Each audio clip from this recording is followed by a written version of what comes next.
Friends, स्वागत है सभी का आपके अपने यूट्यूब चैनल पर एन एक्सपर्ट सॉल्व गुरु। और आज हम लोग बात करने वाले एक बहुत ही इंपॉर्टेंट सेशन पर जिसका नाम है बिहार स्पेशल। जी हाँ दोस्तों, काफ़ी लंबे टाइम से बच्चे मुझे ये रिक्वेस्ट कर रहे थे कि सर थोड़ा बिहार के ऊपर वीडियो लेकर आइए, क्योंकि बिहार का जो स्टैटिक जीके होता है ये बिहार के सभी एग्जाम के साथ साथ बिहार ऑफिस अटेंडेंट जो बिहार विधानसभा ऑफिस अटेंडेंट है उसके इंटरव्यू में पूछ लिया जाता है बिहार से संबंधित कुछ ऐसे प्रश्न जो कि आपको पता होने चाहिए।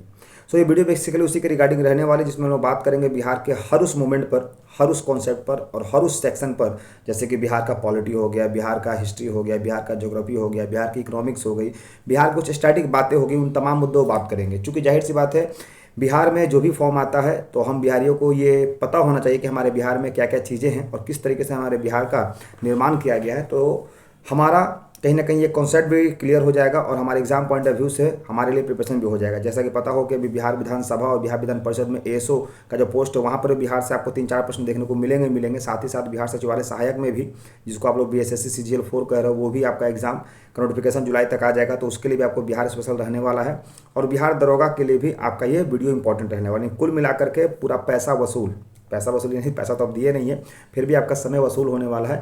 इस वीडियो को मैं कोशिश करूंगा शायद 2 पार्ट में बनाने के लिए, चूंकि मेरे पास टोटल 15 पेजेस है, 50 पेजेस है। तो मैं कोशिश करूंगा कि आज 25 पेज पढ़ा दूं और कल 25 पेज पढ़ा दूं। बस आप लोग को करना क्या है, जो भी उस चैनल को पहली बार देख रहे हैं उनको करना क्या है, पहले जो पहली व्यूअर्स चैनल को देख रहे हैं बताना चाहता हूँ कि चैनल पर आपको बिहार के सभी एग्जाम के बारे में सबसे पहले नोटिफिकेशन बताया जाता है और खासतौर पर बिहार विधानसभा, बिहार विधान परिषद के साथ साथ बिहार के जितने भी एग्जाम होते हैं।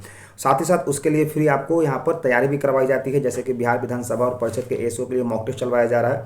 और कल से ये श्रृंखला शुरू हुई है, यानी कल यानी आज की अगर बात करो तो आज से श्रृंखला शुरू हुई कि डेली आपको एक चैप्टर पढ़ाया जाएगा। जैसे कि आज बिहार की मैं बात करता हूँ तो बिहार में पार्ट 1 पढ़ाऊंगा, कल बिहार पार्ट 2 पढ़ा दूंगा। उसी तरह करते करते पॉलिटी पढ़ाऊंगा पूरा, फिर ज्योग्राफी पढ़ाऊंगा, फिर हिस्ट्री पढ़ाऊंगा, फिर आपको इकोनॉमिक्स पढ़ाऊंगा। यानी कुल मिलाकर के आपके सारे सब्जेक्ट का मैं तैयारी करवा दूंगा फ्री ऑफ कॉस्ट। जैसा कि पता है कि कोई भी एग्जाम आते हैं तो जितने भी फैकल्टी गन होते हैं या जितने भी यूट्यूब चैनल होते हैं वो अपना पेड बैच बेचना शुरू कर देते हैं।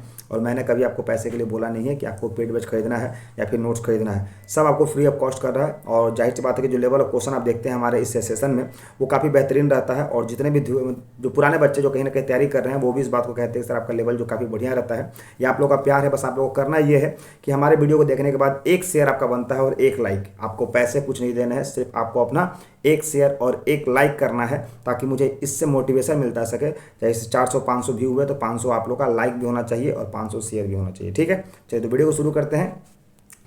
बिहार का पहले बिल्कुल बेसिक से चलेंगे। बेसिक समझ में आ रहा है ना, यानी बिल्कुल बेसिक जो बिहार का कॉन्सेप्ट होता है उससे चलेंगे। जैसे कि बिल्कुल जो एक छोटा बच्चा होता है बिहार के बारे में उसको बिहार का क्या जानकारी हो सकता है, यहाँ पर देख रहे होंगे बिहार संपूर्ण समान ज्ञान, यानी इसमें पूरा बिहार मैंने रखा है।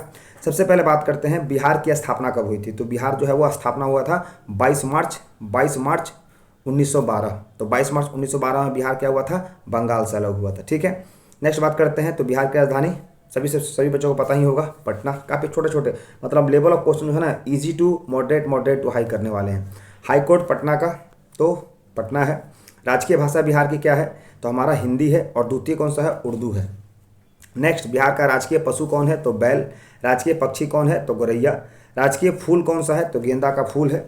और राजकीय वृक्ष की बात करते हैं तो पीपल। राजकीय चिन्ह की बात करते हैं तो बोधि वृक्ष। राजकीय मछली की बात करते हैं तो मांगुर। फिर बात करते हैं राज्य का जो महापर्व होता है तो छठ। पता ही होगा बिहार में छठ काफ़ी धूमधाम से मनाया जाता है।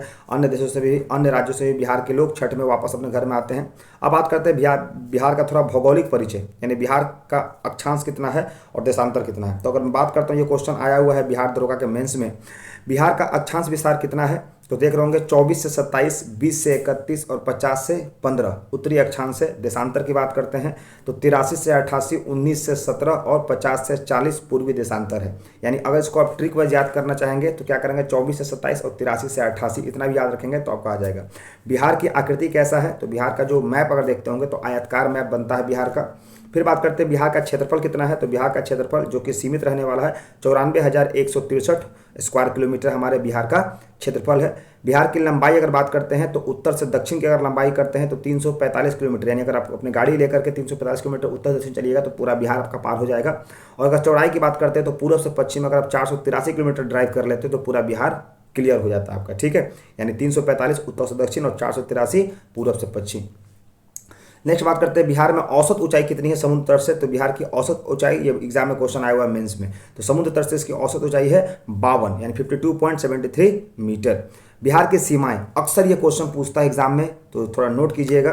बिहार की जो सीमा बात करते हैं तो उत्तर में बिहार का नेपाल होता है, और नेपाल जो है वो 7 जिलों से सीमा बनाता है। यानी कभी कभी क्वेश्चन ये भी बनाया जाता है कि बिहार में नेपाल कितने जिलों से सीमा बनाता है। तो बिहार उत्तर में हमारा सीमा बनता है नेपाल से, और नेपाल में हमारे बिहार के 7 जिलों की सीमाएं टच होती हैं। साथ बात करते हैं दक्षिण में, तो दक्षिण में झारखंड से, और झारखंड में हमारे 9 जिलों की सीमाएं तय होती हैं, टच होती हैं। पूरब की बात करते हैं तो पश्चिम बंगाल पड़ जाता है, पश्चिम बंगाल में हमारे बिहार के 3 जिले टच होती हैं। और अगर वही बात पूरब की और पश्चिम की बात करते हैं तो पश्चिम में उत्तर प्रदेश, जिसमें 7 जिले।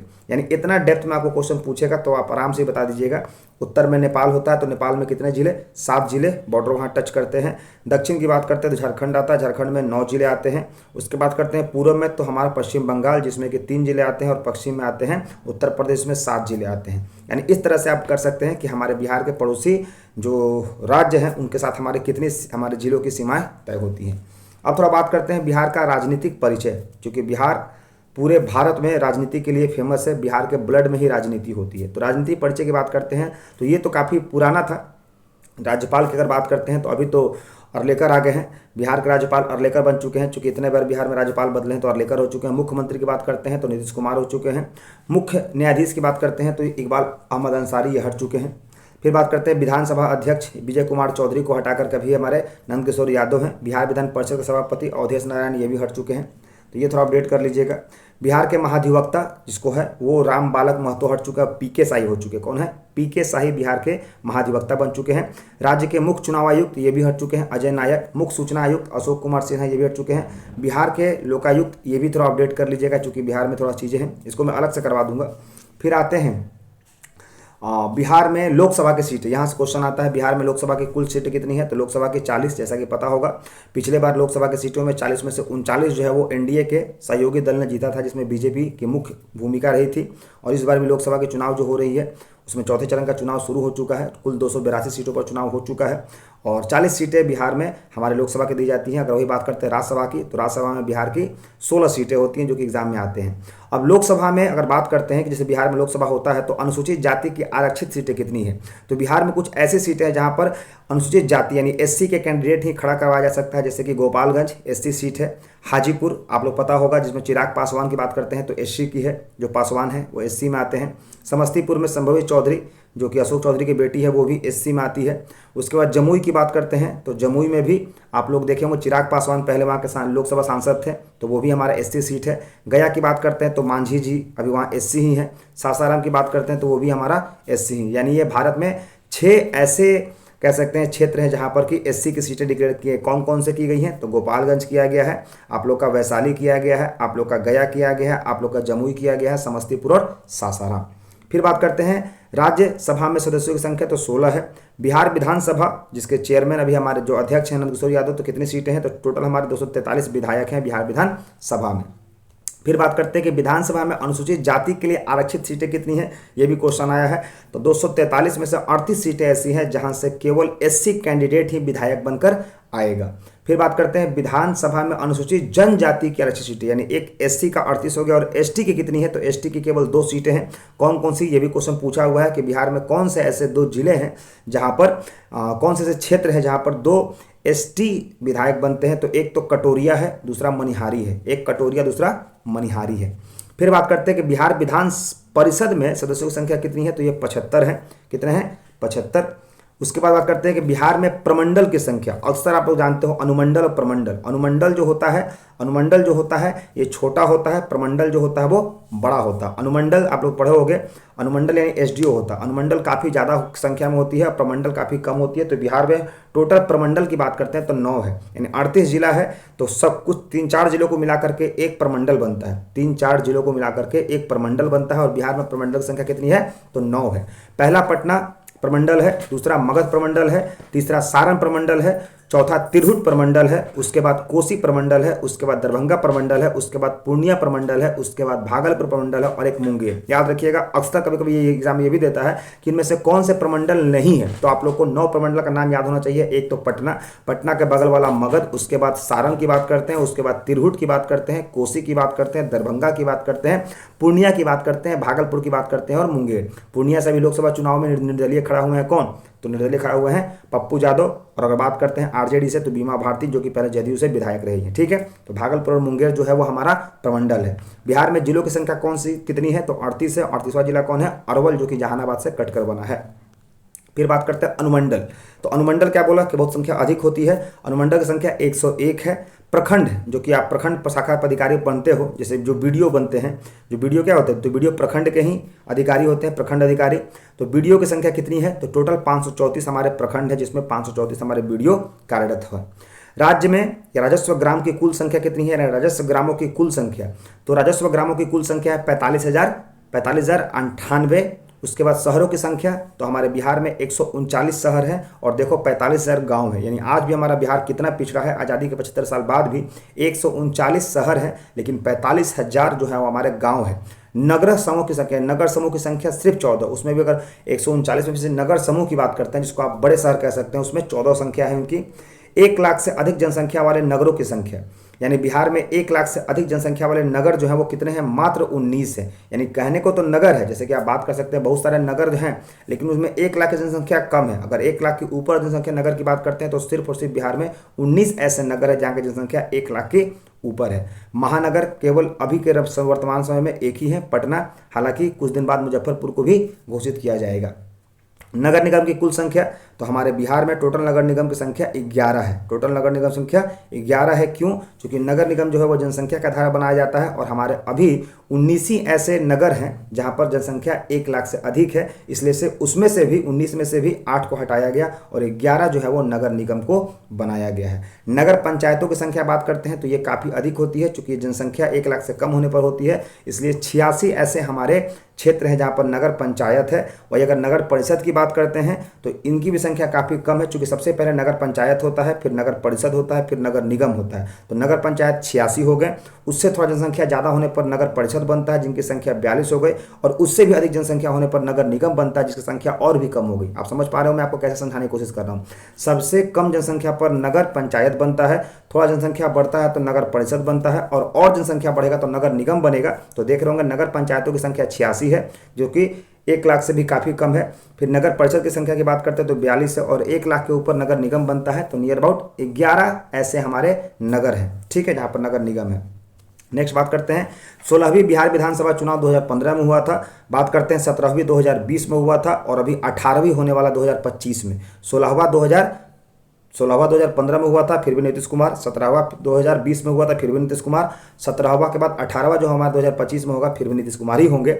ये हमारे बिहार विधानसभा चुनाव, यानी 2025 में अगले साल जो होने वाला है वो कौन सा होगा? तो वो 18वीं विधानसभा चुनाव होने वाला है, जिसमें फिर से आई थिंक नीतीश कुमार ही आएंगे। चुनाव के चरण की बात करते हैं तो बिहार में आमतौर पर औसत अगर होती है तो 5 चरण में चुनाव होते हैं, चूंकि 38 जिले होते हैं और बिहार के बहुत सारे ऐसे जिले हैं जहां पर काफ़ी खास चौक चौबंद करने पड़ते हैं सरकार को, इलेक्शन कमीशन को, इसलिए 5 चरण में बिहार का औसतम जो होती है वो चुनाव करवाए जाते हैं। विधानसभा में कुल सीटों की संख्या मैंने बता ही दिया, तो 243 विधायक आते हैं। मतदान का प्रतिशत बिहार में आमतौर पर 56, 57, 60, मतलब 60 के नीचे ही रहता है बिहार में, क्योंकि बिहार में मतदान जो होते हैं वो काफ़ी कम लोग करते हैं। कारण ये भी है कि बिहार के बहुत सारे ऐसे वर्ग हैं जो मजदूर वर्ग हैं, जो बिहार के बाहर पलायन कर चुके हैं, या तो अपने रोजी रोटी के चक्कर में या फिर अपने कह सकते हैं नौकरी के चक्कर में, तो वो बिहार मतदान देने नहीं आ पाते हैं। तो बिहार की जो एवरेज जनसंख्या है वही केवल मतदान करती है, उसमें से भी 50-60% मतदान करती है। जैसे कि किसी राज्य में अगर अवसर होगा, रोजगार होगा, तो वहाँ की जनता वहाँ पर रहेगी। जैसे कर्नाटक की बात करते हैं या फिर बेंगलोर की बात करते हैं, तो जो कर्नाटक के प्रॉपर व्यक्ति हैं वो अपने राज्य में ही रहते हैं। कि हमारे बिहार में गरीबी, भूखमरी और बेरोजगारी के कारण यहाँ के मजदूर, यहाँ के मध्यम वर्ग पलायन कर जाते हैं। युवाओं में शिक्षा के अभाव होने के कारण वो कहीं ना कहीं दूसरे राज्य में मजदूरी करते हैं, इस कारण से वो मतदान देने नहीं आते हैं, और जो है उसमें से भी 50% लोग मतदान देते हैं। इस कारण से कुल 56% यानी नियर अबाउट अभी तक जो मैंने देखा है 60 से अभी कभी बिहार में ऊपर जो है वो आपका मतदान का प्रतिशत नहीं हुआ है। फिर बात करते हैं बिहार में राष्ट्रीय जनता दल 80 सीटें, उस समय की बात करते हैं। अगर बात करते हैं 17वें की जो 2020 में हुआ था, तो आई थिंक उसके 78 हमारे विधायक थे आरजेडी के। ठीक है, नेक्स्ट बात करते हैं जदयू के। तो जदयू का भी कहानी काफ़ी क्लियर है, इससे काफ़ी कम हो चुके हैं। आई थिंक 58 ये इसके हमारे विधायक हैं। भाजपा की बात करते हैं तो भाजपा जो है वो अभी कह सकते हैं सेकंड में था। आई थिंक 76 इसके विधायक थे। कांग्रेस की बात करते हैं, ये काफ़ी पुरानी पार्टी है। हम पार्टी की बात करते हैं तो हम इस बार 2 विधायक लेकर आया था। एलजेपी की 2 हमारी थी, रालोसपा, आरएसपी, माले 3 थे, निर्दलीय 4 थे। बिहार विधानसभा के निर्वाचित महिलाओं की संख्या तो उस समय 19 थे, अभी निर्वाचित महिलाओं की संख्या 23 हो चुकी है। यानी बिहार में टोटल अभी 23 निर्वाचित महिलाओं की संख्या है। बिहार की जनसंख्या ये फिक्स रहने वाला, चूंकि ये 2011 की जनगणना के आधार पर बनाया गया है। बिहार की जनसंख्या नियर अबाउट 12 करोड़ कह सकते हैं। ये 10,40,99,452 है। पुरुष जनसंख्या उसमें से तो 5.5 लाख पुरुष है, और 5.5 लाख पुरुष में से 5.5 लाख पुरुष है, और 5 लाख जो है नियर अबाउट महिला है। कुल जनसंख्या में पुरुषों का हिस्सा तो 52% हमारे पुरुष हैं, 47% हमारी महिलाएं हैं। तो 52% और 47% महिलाओं के बाद बाकी जो परसेंट बचता है उसमें क्या है, तो उसमें बच्चों की संख्या आती है। बच्चों को पुरुषों में नहीं रखा जाता है, इसलिए पुरुषों को अलग रखा गया 52%, महिलाओं को 47%। तो 52-47 कितना हुआ, नियर अबाउट कह सकते हैं 99%, और 1% में हमारे जो होते हैं वो बच्चे आते हैं। ठीक है, यहाँ तक क्लियर होगा? क्लियर होगा? क्लियर होगा? नहीं, मैं आपको यही देखना चाहता था। ये कुल मिलाकर के बच्चों को भी पुरुषों में रखा जाता है। बच्चों को पुरुषों में रखने का कारण क्या है कि या तो महिला बच्ची होगी तो महिला बनेगी, और अगर बच्चा हो तो पुरुष बनेगा। तो देख रहे होंगे आप लोग 52.14% और 47.46%, यानी 52, 14 और 47 को जोड़ेंगे तो कुल मिला के 100% बनेगा। ठीक है, मैं जानबूझकर आपको कंफ्यूज कर रहा था ताकि आप लोग ये थोड़ा सा वॉच एंड वेट में रहे कि सर क्या बता रहे हैं क्या नहीं। कभी होता है ना कि हम एक लाइन में बहे जा रहे हैं, तो थोड़ा सा आपको रिवॉक करने के लिए मैं जानबूझकर डेटा को थोड़ा सा मैनिपुलेट किया। हालांकि एक फैकल्टी का कर्तव्य होता है कि फिर से चीज़ों को सुधार करके आपको अच्छे से बताएं, तो मैं बताने की कोशिश की। ठीक है, वीडियो कैसा लग रहा है आप कमेंट जरूर बताइएगा। साथ ही साथ एक शेयर और एक लाइक, जितना आप बार देख रहे हैं उतने बार आपको वीडियो को शेयर करना होगा, ताकि तब जाकर के हमारा जो सपना है या फिर आप लोग का सपना है ये पूरा हो पाएगा कि जाहिर सी बात है बिहार के हर बच्चों को फ्री ऑफ कॉस्ट शिक्षा मिल सके। ग्रामीण जनसंख्या की बात करते हैं तो ग्रामीण जनसंख्या में कितनी है, 7,43,16,709। यहाँ सबसे ज़्यादा लोग गाँव में रहते हैं, समझ लेना। 7 लाख। शहरों में कितने रहते हैं, मात्र 1 लाख से भी कम, 86,81,000, यानी कह सकते हैं 12 करोड़ की। अगर मैं बात करता हूँ 12 करोड़ की, नियर अबाउट 12 करोड़ यानी 10 ही करोड़ मांग के चलो ना, तो 10 करोड़ में से 7,43,16,709 लोग, यानी 7 से 8 करोड़ मांग के चलो एवरेज 8 करोड़ लोग जो हैं वो नियर अबाउट हमारे शहर गांव में रहते हैं। और अगर बात करते हैं यहाँ पर तो 1 करोड़ के नियर अबाउट जो लोग हमारे शहर में होते हैं। यानी देख लो अभी भी शहरों का प्रतिशत कितना कम है बिहार में, और ग्रामीण क्षेत्र कितना बड़ा है। कुल जनसंख्या में ग्रामीण जनसंख्या का प्रतिशत तो देख सकते हैं, पूरी जनसंख्या में ग्रामीण प्रतिशत हमारा नियर अबाउट 88.7 यानी 89% मांग सकते हैं, और 11% जो हमारा शहरी जनसंख्या है। यानी अभी भी बिहार कितना पीछे आप लोग देख सकते हैं। 0 से 6 वर्ष आयु वर्ग में कुल जनसंख्या कितनी है, तो 98,83,239। अनुसूचित जातियों की जनसंख्या 1,30,48,000, यानी अनुसूचित जाति 1,30,00,000 है बिहार में। जनजाति की अगर बात करते हैं तो अनुसूचित जातियों का प्रतिशत तो ये पूरे बिहार के जनसंख्या का मात्र 16% आते हैं अनुसूचित जाति। फिर जनजाति की बात करते हैं तो सर्वाधिक अनुसूचित जाति आबादी वाला जिला जहाँ के एससी क्लियर किया गया था, तो एससी सीट ऐसे भी डिक्लेयर किया गया, क्या लोकसभा का गया किया गया है, देख रहे हैं गया यहाँ पर है। न्यूनतम अनुसूचित जाति आबादी वाला जिला तो सबसे कम अनुसूचित जाति रहते हैं किशनगंज, ये भी क्वेश्चन आया हुआ, सबसे कम एससी किस जिले में रहते हैं तो किशनगंज। न्यूनतम अनुसूचित जाति की आबादी वाला जिला किशनगंज हो गया। अब आते हैं जनजाति, तो जाति की बात करते हैं तो वो हमारे 16% नियर अबाउट थे, 15% 72 था तो 16 मान सकते हैं। अनुसूचित जनजाति की जनसंख्या तो ये है 7,58,351। जनजाति की प्रतिशत की बात करते हैं तो जनजाति बिहार में केवल और केवल 1.3% है, ना के बराबर। सर्वाधिक अनुसूचित जनजाति वाला जिला तो अगर जाति की बात करते हैं तो गया हो जाएगा सर्वाधिक, और अगर जनजाति की बात करते हैं तो कटिहार हो जाएगा सर्वाधिक। वही अगर कम बात करते हैं जाति का तो किशनगंज हो जाएगा, और अगर यहाँ पर कम बात करते हैं तो वो किशनगंज की जगह शिवहर हो जाएगा। समझ में आ रहा? 4 चीज़ें समझिएगा। एससी का सबसे ज़्यादा जनसंख्या कहाँ पर है तो गया, सबसे कम कहाँ है एससी का तो किशनगंज। एससी कहानी क्लियर। अब आते हैं एसटी। एसटी का सबसे ज़्यादा जनसंख्या कहाँ है तो एसटी का सबसे ज़्यादा जनसंख्या है कटिहार, और एसटी सबसे कम कहाँ पाया जाता है तो शिवहर। फिर आते हैं एससी। SC कितना प्रतिशत है हमारी जनसंख्या का, तो 16%, और ST कितना है तो वो है 1.3%। ठीक है। लिंगानुपात की बात करते हैं कि भारत में महिला के तुलना में पुरुष कितने हैं, तो 918 महिलाएं हैं और 1000 पुरुष है। तो सोच सकते हैं बिहार में महिलाओं का क्या तरह से यानी किस तरह से ट्रीटमेंट किया जाता है। फिर अगर बात करते हैं देश की कुल जनसंख्या में बिहार के जनसंख्या का प्रतिशत अगर दृष्टि से देखें तो पूरे इंडिया के अनुसार बिहार की जो पॉपुलेशन है उस पर बिहार तीसरे नंबर पर आता है जनसंख्या के आधार पर। ठीक है। जनसंख्या के दृष्टि से सर्वाधिक बड़ा वाला जिला कौन सा है, तो हर कोई पटना में रहना चाहता है तो पटना ही बड़ा हो जाएगा। जनसंख्या सबसे ज़्यादा गदर जो है वो पटना में ही रहती है, ट्रैफिक व्यवस्था लेकर के हर चीज़ मारामारी पटना में ही रहती है। ठीक है। जनसंख्या के दृष्टि से सर्वाधिक छोटा जिला, तो सबसे छोटा जिला जो है वो नया ही बना था, शेखपुरा जिला। ठीक है। नेक्स्ट अगर बात करते हैं तो आते हैं 2001 से 11 में जनसंख्या वृद्धि दर कितनी हुई थी, तो 1 से 11 बिहार खूब बढ़ा, नियर अबाउट 26% हम लोगों ने वृद्धि दर की थी जनसंख्या में। सोचो जहाँ शिक्षा कम होता है वो जनसंख्या ही बढ़ती है। ठीक है। 11 से 21 का भी डेटा नहीं आया है, लेकिन याद रखिएगा 1 से 11 तक हम लोगों ने 26% की वृद्धि की थी। हम दो हमारे 10, हम दो हमारे 20। ठीक है। 2001 से 11 के दशक में सर्वाधिक जनसंख्या वृद्धि दर वाला जिला, यानी वृद्धि तो हुआ 26%, लेकिन सबसे बढ़ चढ़ के हम दो हमारे 10 कौन किया, तो मधेपुरा किया। ठीक है। सबसे कम हम दो हमारे 10 कौन किया, तो गोपालगंज। गोपालगंज कहा कि बढ़ेंगे लेकिन हम दो हमारे 10 नहीं, हम दो हमारे 2 होगा, लेकिन वही कहा कि हम दो हमारे 10 कौन कहा, तो मधेपुरा कहा। और अगर सब मिला दिया जाए तो 26% हम दो हमारे 10 और 12 मिलाकर हुए। ठीक है। फिर बात करते हैं जन्म और मृत्यु दर। बिहार में जन्म और मृत्यु दर की बात करते हैं तो बिहार में जन्म दर यानी हर वर्ष प्रति जो वर्ष बच्चे जन्म लेते हैं वो 30.9 यानी 30 प्रति हजार, यानी प्रति हजार में 30 बच्चे जो है वो जन्म लेते हैं। वही बात करते हैं मृत्यु दर, तो मृत्यु दर बिहार में कम होने का मतलब ये है कि बिहार में जनसंख्या बढ़ेगी, कि जिस राज्य में भी मृत्यु दर अधिक होती है, जो जन्म दर कम होता है तो वहाँ जनसंख्या घटती है, लेकिन बिहार में 30% मान के चलो कि 30 बच्चे जन्म लेते हैं तो 7 बच्चे मरते हैं। ठीक है। शिशु मृत्यु दर की अगर बात करते हैं तो शिशु मृत्यु दर अगर बात करते हैं तो शिशु की मृत्यु दर 60 प्रति हजार जीवित जन्म, यानी उसमें से अगर 1000 बच्चा जीता है तो केवल 60 ही बच्चा मरता है। और मातृत्व मृत्यु दर की मतलब होती है कि अगर जो महिला प्रेगनेंसी में बच्चों को जन्म देती है तो 1 लाख अगर महिला बच्चे को जन्म देती है तो 1 लाख में से केवल 331 महिलाएं जो होती है वो मातृत्व के समय की मृत्यु हो जाती है। तो ये भी दुखद है, ये बिहार की नाकामी है और बिहार सरकार को आगे आना चाहिए। केवल अपना किडनी को ट्रांसप्लांट करने सिंगापुर न्यूयॉर्क नहीं जाना चाहिए, बिहार की महिलाओं को भी ऐसा सूट मिलना चाहिए, सुविधा मिलनी चाहिए। ठीक है। नेक्स्ट बात करते हैं जनसंख्या का घनत्व। बिहार में इंडिया का सबसे ज़्यादा जनसंख्या घनत्व देखने को मिलता है। याद रखिएगा बिहार से 2 चीज़ें अक्सर क्वेश्चन फंसता है, एक सबसे अनपढ़ वाला राज्य कौन सा है, तो बिहार, और दूसरा सबसे अधिक पॉपुलेशन डेंसिटी किस राज्य की है, तो बिहार में 1 किलोमीटर में 1106 लोग रहते हैं। उसके बाद जनसंख्या घनत्व की दृष्टि से बिहार भारत राज्य का स्थान प्रथम है, जो मैंने बोला ही था।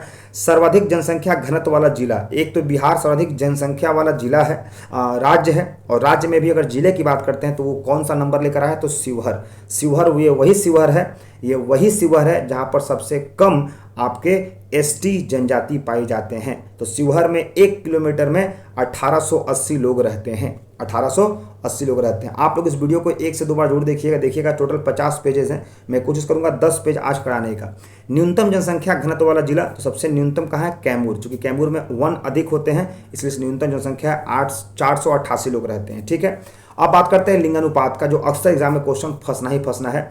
बिहार में 918 महिलाओं पर 1000 पुरुष हैं। बच्चों का लिंगानुपात की बात करते हैं तो 935 पर 1000, यानी 935/1000 का मतलब होता है कि अगर 1000 बच्चे जो जन्म लेते हैं तो उसमें से 935 जो होती हैं वो महिलाएं, मतलब कह सकते हैं बच्चियां होती हैं। ठीक है। लिंगानुपात की दृष्टि से भारत में राज्यों का क्रम कौन सा है, तो लिंगानुपात की दृष्टि से भारत का जो क्रम है वो 24वां है। ये क्वेश्चन आया था, आई थिंक BPSC प्री में आया था। सर्वाधिक लिंगानुपात वाला जिला कौन सा है, तो सबसे ज़्यादा लिंगानुपात यानी सबसे कम बच्चे कहाँ पैदा होते हैं, तो गोपालगंज। ठीक है। और न्यूनतम लिंगानुपात वाला जिला कौन सा है, तो मुंगेर है। सबसे न्यूनतम लिंगानुपात वाला मुंगेर, जहां से अभी लोकसभा के सदस्य सांसद के रूप में हमारे ललन सिंह खड़े हैं। ठीक है। उसके बाद साक्षरता की बात करते हैं तो बिहार में कुल साक्षरता, हालांकि पढ़ने में तो बिहार ऐसे भी पीछे है, लेकिन कुछ भी लोग अगर पढ़ता है तो बहुत बेहतरीन पढ़ता है, सीधे IAS IPS बनता है। साक्षरता की कुल अगर दर की बात करते हैं तो बिहार में 61.80 यानी 62% लोग पढ़े लिखे हैं। पुरुष की बात करते हैं तो उस 62 में से अगर 100% मानते हैं तो 71% पुरुष पढ़े हुए हैं, और अगर महिला क्षेत्र की बात करते हैं तो 51% महिला अगर पढ़ी हुई, यानी 100% पुरुष में से 71% पुरुष पढ़े हुए हैं, 100 में से 71 पुरुष पढ़ा हुआ है और 100 में से 51 महिलाएं पढ़ी लिखी हैं। साक्षरता की दृष्टि से भारत राज्यों के क्रम में 28वां, चूंकि 28 राज्य है तो 28वां सबसे निचले स्तर पर। और सर्वाधिक साक्षरता दर वाला जिला कौन सा, तो सबसे पढ़ने वाले जो जिला है जहाँ के बच्चे पढ़ते हैं वो रोहतास है। सबसे कम पढ़ने वाला जिला कौन सा है, पूर्णिया, जहाँ से हमारे सांसद खड़े हैं पप्पू यादव, जिनको लोग जिता रही है, चूँकि शिक्षित नहीं है, उन्हें पता है कि उन्होंने क्या किया है। सर्वाधिक पुरुष साक्षरता दर वाला जिला कौन सा है, तो जाहिर सी बात है पुरुष हो या महिला हो वो रोहतास ही होगा। सर्वाधिक महिला साक्षरता दर वाला जिला तो रोहतास, रोहतास की लड़का और लड़की दोनों पढ़ता है। सबसे कम पढ़ने वाला पूर्णिया है।